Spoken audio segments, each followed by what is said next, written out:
जब आप वेरिएबल को सिर्फ डिक्लेयर करते हैं और उसमें कोई वैल्यू इनिशियलाइज नहीं करते तो बाय डिफ़ॉल्ट वो वेरिएबल अनडिफाइंड होता है, यानी कि उसमें कोई वैल्यू नहीं है, अनडिफाइंड है।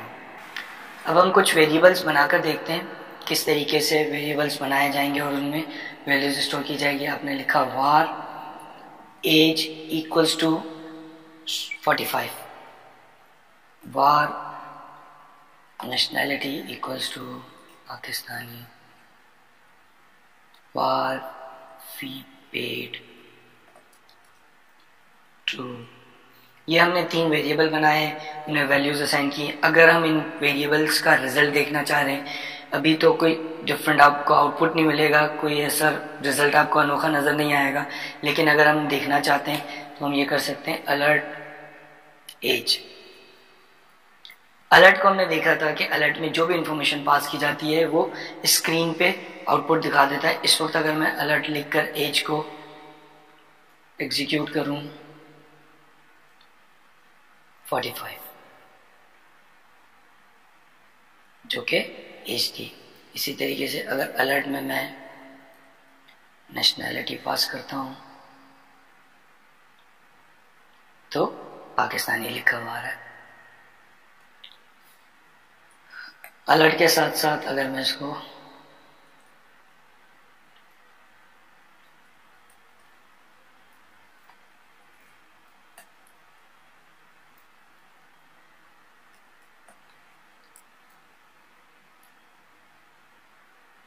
पाकिस्तानी 45 एंड ट्रू, इस तरीके से आप मल्टीपल वैल्यूज को डिक्लेयर करके वेरिएबल्स बनाकर उनमें वैल्यू असाइन कर सकते हैं और उनको यूटिलाइज कर सकते हैं। इसके अलावा अगर हम चाहते हैं कि एक वेरिएबल हो a इक्वल्स सेमीकोलन, ये हमने वेरिएबल डिक्लेयर किया और अगली लाइन में आके a इक्वल्स टू 67, इसको असाइन किया जा सकता है। इसके अलावा एज का जो वेरिएबल है, अगर मैं उसमें कोई वैल्यूज को चेंज करना चाहता हूँ तो मैं लिखूंगा एज इक्वल्स टू 67। अब ये वेरिएबल अपडेट हो गया है। एज के वेरिएबल में 45 था, अगली लाइन में जब हमने इसको चेंज किया तो ये अपडेट हो गया है। इसका हम आउटपुट देख लेते हैं।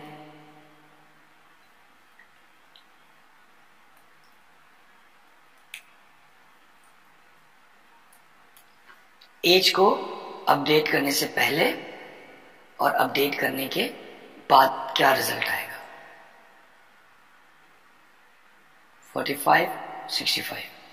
पहले जब हमने कंसोल डॉट लॉग में एज प्रिंट किया तो वैल्यू आई 45।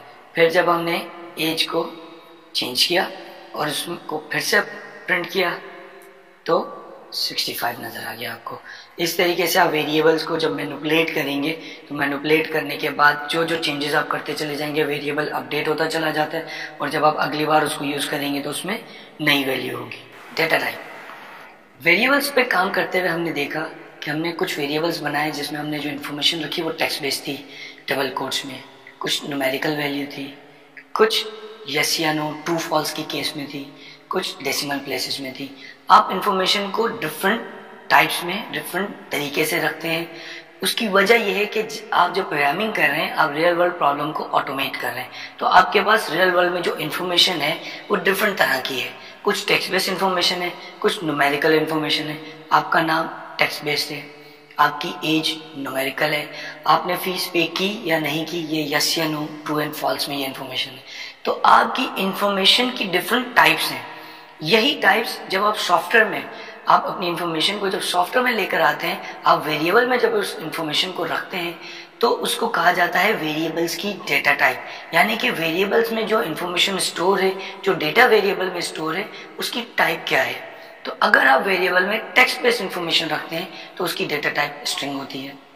अगर आप वेरिएबल में न्यूमेरिकल इंफॉर्मेशन रखते हैं तो उसकी टाइप नंबर होती है। डेसिमल प्लेसेस के साथ रखेंगे वो भी नंबर है।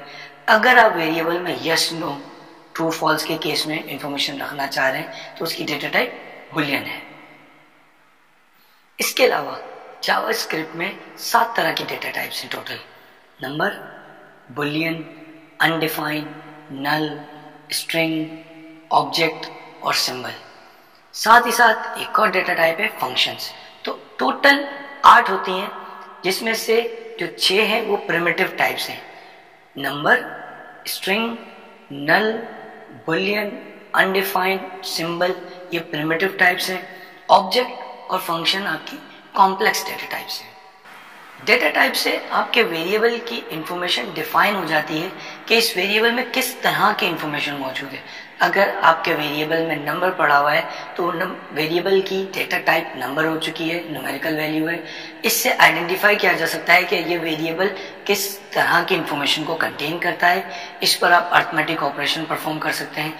लेकिन अगर वेरिएबल में टेक्स्ट बेस्ड इंफॉर्मेशन होगी तो उस पर अरिथमेटिक ऑपरेशन परफॉर्म नहीं हो सकेगा, क्योंकि वो टेक्स्ट है।